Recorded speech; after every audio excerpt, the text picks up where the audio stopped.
खैबर पख्तूनख्वा के आज़ाद अरकान की मखसूस नशिस्तों से महरूम होने का खदशा है। माहिर कानून के मुताबिक आइन और कानून के रूह से आज़ाद अरकान का मखसूस नशिस्तों का इस्तेकाक नहीं बनता। इसका फैसला आला अदलिया के फैसले से मशरूत है। मज़ीद बता रहे हैं पेशावर से बोल न्यूज़ के नुमाइंदे नवाब शेर।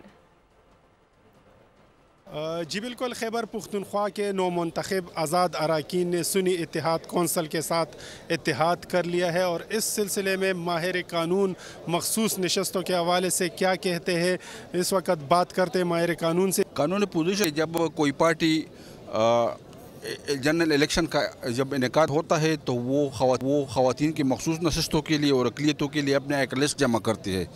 क्योंकि PTI उस वक्त उसको सिंबल नहीं दिया गया है और वो एज अ पार्टी उन्होंने कंटेस्ट नहीं किया, तो उन्होंने तो अपना लिस्ट जमा किया था। लेकिन ये सुन्नी कौंसल जो है, जो अभी इनके साथ इनका अलायंस हुआ है एक किस्म का, और ये आज़ाद लोग इसमें शामिल हो गए हैं, तो अभी तक ये भी क्लियर नहीं है कि सुन्नी इत्तेहाद कौंसिल ने कोई अपना लिस्ट दिया हुआ है। अगर सुन्नी इत्तेहाद का अपना कोई लिस्ट है तो वो ठीक है। बहुत शुक्रिया नवाब शेर, अपडेट कर रहे थे। सब्सक्राइब करें और बेल दबाएं ताकि कोई खबर रह न जाए।